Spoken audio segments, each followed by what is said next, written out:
Here we go. Here we go. There we are. Look at that. Look at that. Mother. Yeah. Somebody should have told me about my caller. I'm firing somebody. I don't know who it is. Happy Thursday, everyone. I'm super excited. I'm welcoming Russel Brand to the show. Yes.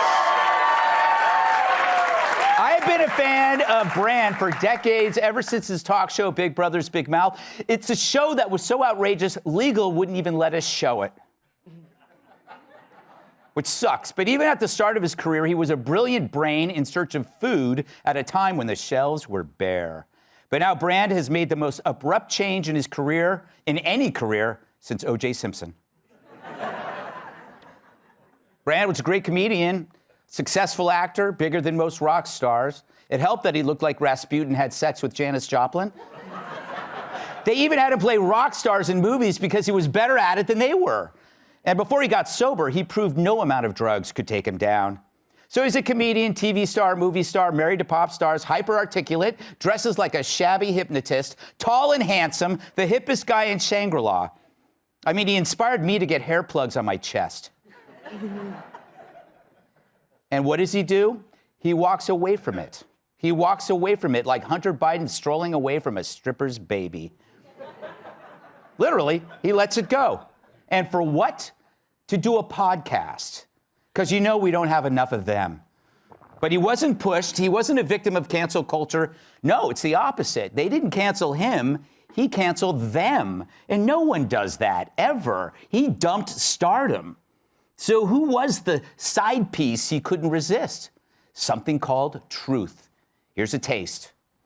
I've been on that MSNBC, mate. It was propagandist nutcrackery. Wait, just give me the specific example. Do you want an example? Yes. The ludicrous, outrageous criticisms of Joe Rogan around ivermectin, deliberately referring to it as a horse medicine when they know it's an effective medicine. Yeah, that's not a bad Rachel example. Maddow turning up on the TV saying if you take this vaccine, you're not going to get it when it hadn't been clinically trialed for transmission. That you're participating in the same game. But it's not like Brand was knocking just MSNBC. He was knocking us as well. But I can take it. I'm a big boy, even though I buy my shoes at Baby Gap. Because I know that I am biased, just like I know that I'm short or strikingly handsome. That's the difference. I don't pretend you'd mistake me for Edward R. Murrow, mainly because he's dead and still gets better ratings than Don Lemon. So what could drive a movie star to leave it all behind to join an uncertain future, one that may in fact offer a way out? Well, today we're watching a narrative pumped up by algorithms and media corporations that incite conflict because it makes money. So that's how I feel about Russell. How does he feel about me? I bet Greg Gutfeld vibrates as a human being in hatred. Greg Gutfeld vibrates as a human being in hatred. Greg's a bit of a swine and a bit of a snide. You're a silly sausage. You're stealing oxygen and you're wasting time. Your name, your weird facial orifice looks like a caving in anus. And most importantly, your views, your espousing of hatred, your emptiness, the echoing tub of your mind.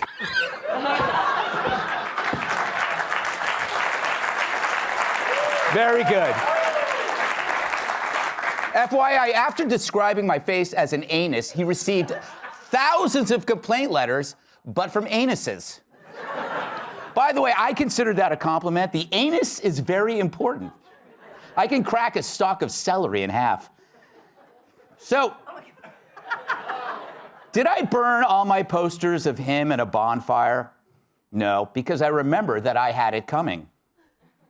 You know it's bad when a left-wing commie scum named Russel Brand actually weighs in. While Russel Brand is lecturing the United States on bigotry, the deadliest form of bigotry, radical Islam, is spewing from his homeland, but he's too much of a coward to actually focus on that. He should talk about what's going on in his home and not in ours. Ugh. So there you go. I'm bad, if not worse. Which is why I'm grateful Brand came here, because he didn't have to. He doesn't need me, that's for sure. Meanwhile, as Brand visits us and Bill Maher and Joe Rogan and Tucker, we see how corporate media and the government it protects go after all four. We know how CNN accused Rogan of advocating taking horse pills. It was a lie so bold, even horses said nay. But it was a direct attack on someone threatening their power. And now here's a headline from the New Statesman about Russel Brand. We have lost Russel Brand. And why? Yeah. I didn't read the article because it was behind a paywall, and if I want to give money to progressives, I'll tip a barista. But their reason? He's no longer saying what they want him to say. Just using the word lost implies they owned him in the first place. But now he's what Elizabeth Warren would call off the reservation. And of course, there's Tucker, who... So it's an implosion of a two-party system, but not in government, it's the media. We've been stuck in the prison of two ideas for so long. You have two choices, left or right. But now it's falling apart. People like Brand, Tucker, Rogan, Glenn Greenwald, Matt Taibbi, they're voices that identify with no one, and yet millions identify with them. If that's how the future looks, we should all be happy. And it's thanks in no small part to the epic journey of Mr. Russel Brand. May it continue, says this flapping anus. Let's welcome tonight's guest. Like a scone in a volcano, he's as hot as he is British. Actor and comedian Russel Brand.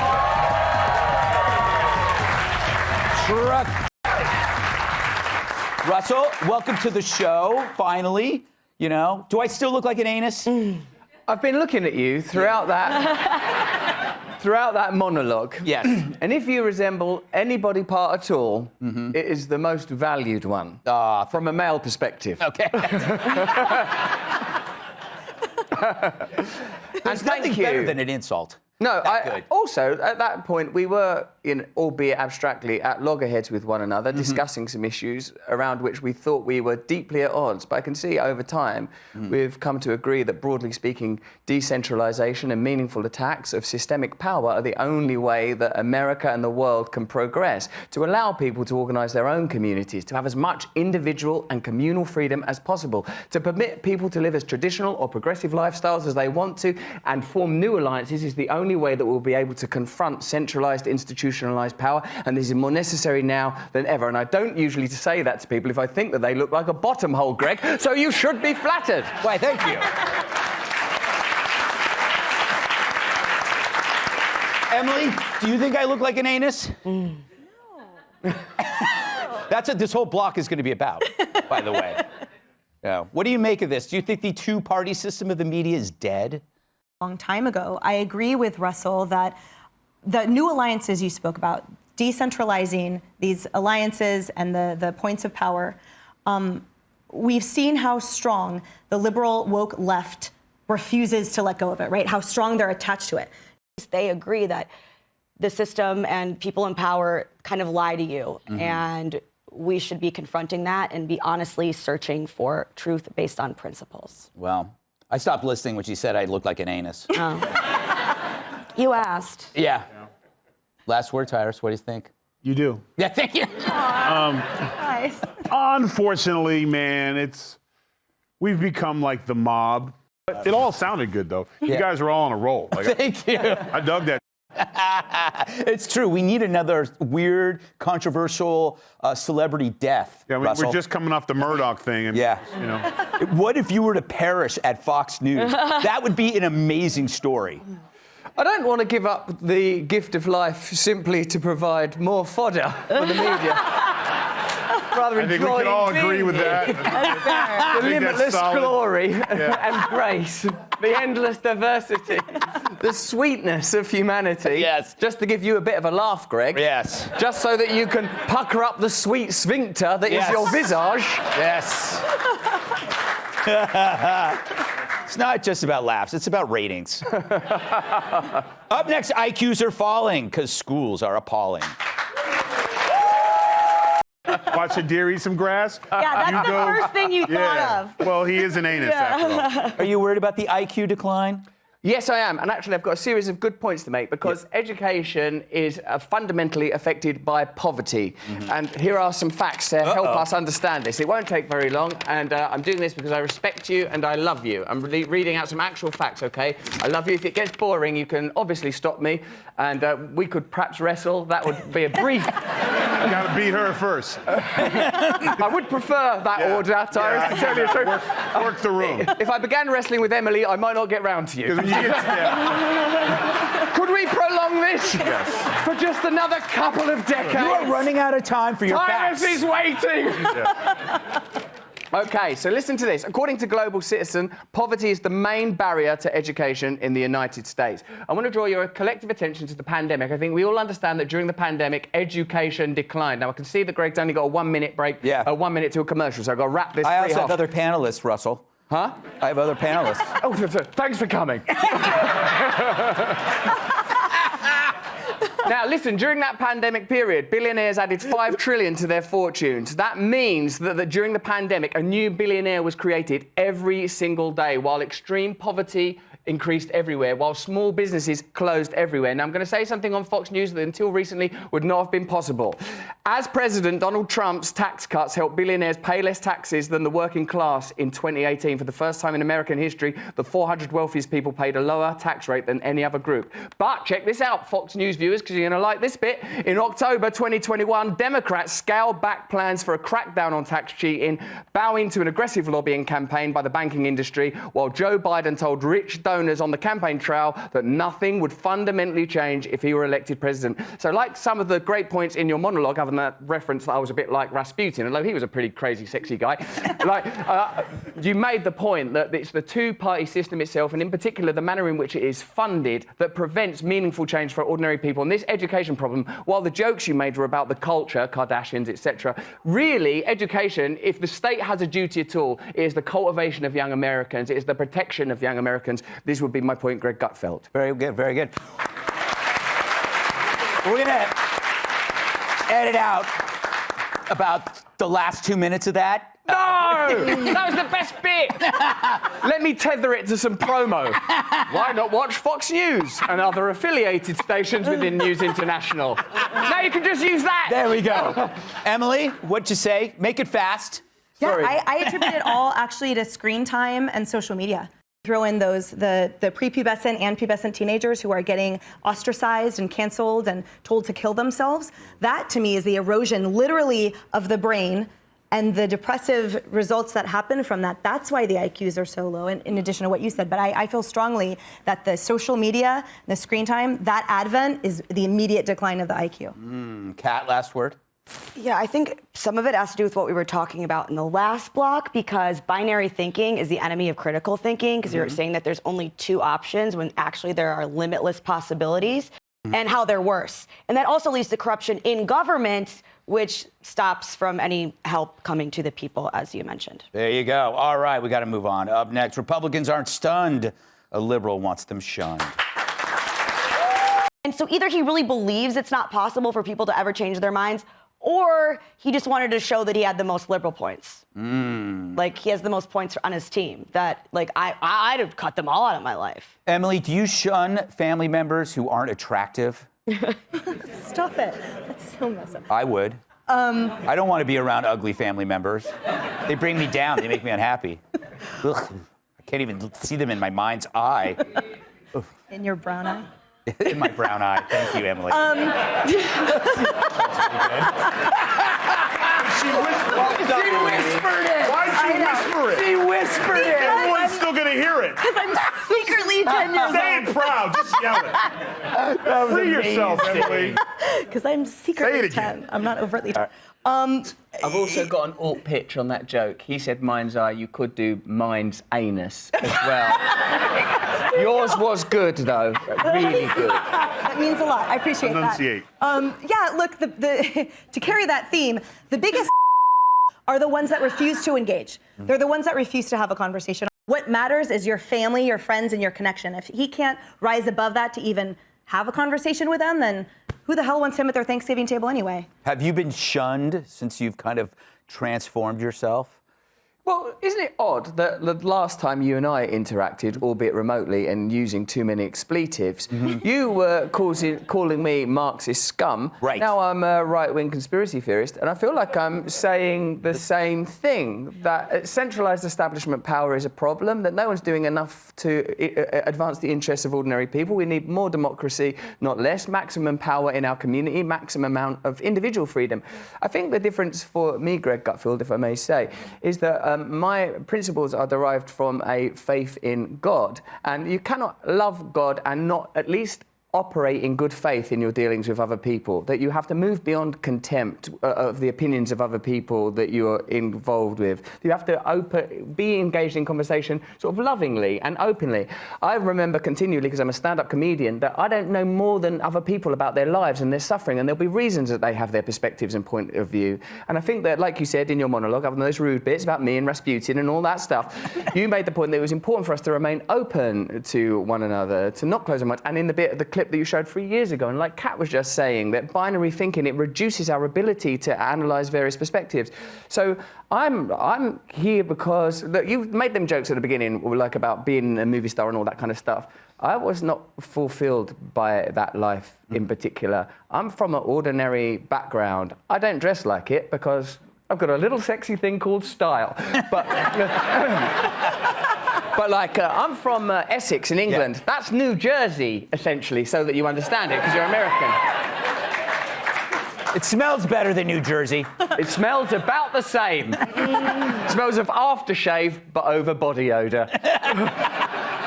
And for me, what I'm interested in is open conversations with a variety of people. I feel like the obvious thing is not a culture war, but a culture truce.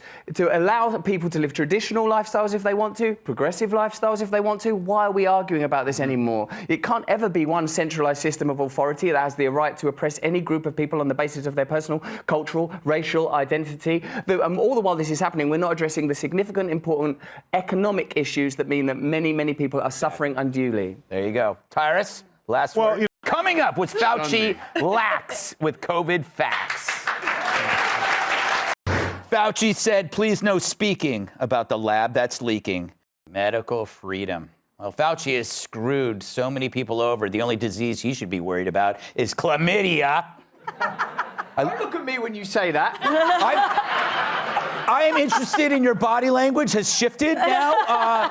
You seem very comfortable at Fox. Would you ever consider hosting Fox and Friends Weekend? I see it. It's basically a 4-hour gig. You'd be you and Ainsley, be doing some Bible stories.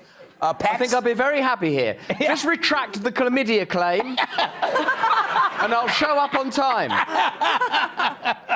You've been following this for a while, though. How do you feel about Fauci in general?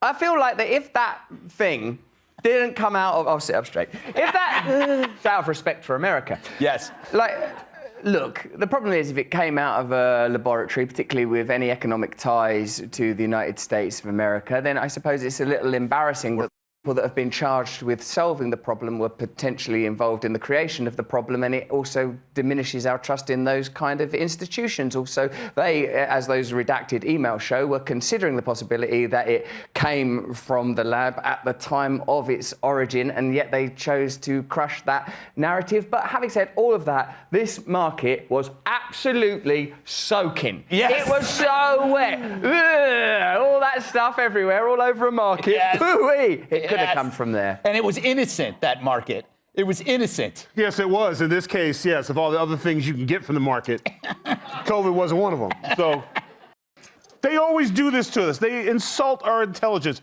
If you're going to say it didn't come from a lab, don't give it a scientific name with a number on it. COVID-19. Shouldn't it have been COVID-1? Yeah. It shouldn't have been 1. Yeah. It was the first one. That's true. We didn't get chickenpox 48. That's true. You're the first person to point this out, I believe. Yes. I believe. Thank you. That was a good point. You inspired me. Thank you very much. Cat. You can rest assured that I will never shun you. Thank you. God, I hate being shunned. Yes. Cat? This kind of thing wouldn't fly at a middle school science fair because when they teach you the scientific method, draw conclusions is the last step, not the first step. But a middle school kid couldn't get away with this because if he ran into stuff that went against the hypothesis, he couldn't just have those people discredited. Yeah. Okay? Which is why, actually, people who have these high titles are sometimes the least trustworthy because with those titles comes power that they can abuse. Emily? Next. I will not besmirch her name. Yes. Ouija made them queasy. So that was your tight part. All right, Russell, dozens of girls in Colombia went to the hospital with anxiety after playing with Ouija boards at their school. What if the Ouija board really works? If you want to speak to the undead, you merely have to wander into Congress. Yeah, a joke! There you go. Red meat. Bam. Red Free meat. joke! Perfectly Joke done. for you. Kat, what if, I'm serious, we had Ouija boards as a kid. Oh, you did? Scared the crap You out of me. played with it? I had 3 older sisters. They forced me to. Okay, well, my mom told me that I could catch the devil from those. What if she was right? She was right! Yes. So this stuff is real. Don't mess with young girls. That's the lesson? That's Don't mess the moral with young of the story, girls? everyone. Did you hear that? Any chance there was a soccer game going on in Tunisia that everybody wanted to get to? All right.